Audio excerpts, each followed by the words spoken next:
All right, today I'm going to teach you how to clean your flintlock in between shots. Whatever you do, you got to make sure that you're consistent. So if you're going to be firing it with a clean bore, have it sight in with a clean bore. Or if you're going to be, sighting in with your Fallon shot in the way, usually the first one doesn't count. So what you're about to see here is you take a wet patch. I just put it in my mouth. So called my first shot, my Fallon shot. Wet patch. And I'm going to run the wet patch down the barrel. And of course it went off too. And if this is how you're going to run it, that's how you should run it. So if you just, have it sighted in. And the wet patch down. After a wet patch, flipping it, and a dry patch, do that the same thing every time. As clean as you have that barrel and a muzzleloader is just as important as using the same amount of powder, the same bullet, the same patches, the same everything. You got to be consistent. I get pretty good accuracy out of this gun, but you have to be consistent. I'll notice, as the barrel heats up more without cleaning it in between shots, that my grip is not as tight.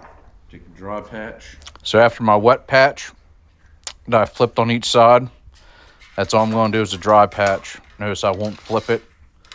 I just run the patch down. If you want to flip it the other side, but one is more than enough to get it dry, so your powder doesn't stick to your saliva, and that's all you need. I mean, you can use water if you want, but it's just as easy. Put the patch in your mouth. I put in 70 grains of 2F Go-X is what I'm using here. You see I filled up to the top. Don't worry about losing that little bit. Just slide it over so it gets out of the way. Pour it down the barrel. See, muzzle loading is nothing to be, intimidated by. So I'm putting together a quick little video. Now I'm taking my patch. It's lubed already. And then put my ball on top of the patch, try and get it lined up. Use a little round end of my ball starter just to seat it. Now I use the long end to get it down the rest of the way. And the rest of the way, I'll be using my ramrod. Not that one, this one. I have the jag on the end of my range rod just to make it clean and easier.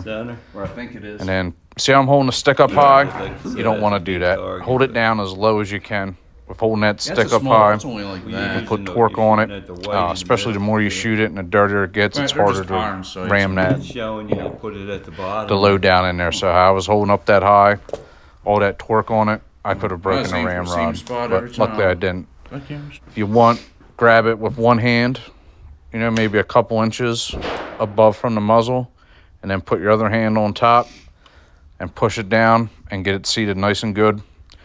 You can mark your ramrod once you figure out the load you want to use. Right now 70 has been shooting pretty good for me. I just want to see how that does with a deer. If I need more penetration, more power, I might go up in the powder. See if I can get some more better penetration that way. But I'm only shooting at 50 yards, but after my Fallon shot, it was about the same height, a little bit to the right. You can see this one came a little bit over to the left, a little low at 100 yards.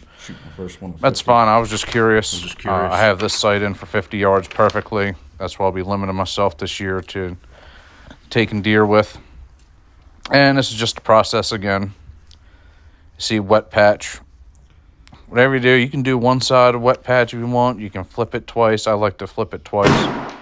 Just get a little bit clean. Then the dry patch. I do one side. You can do two. Whatever you want. Quick little video. Whatever you do, keep your powder dry. Do everything consistent. And I'll see you the next time. Thanks for watching.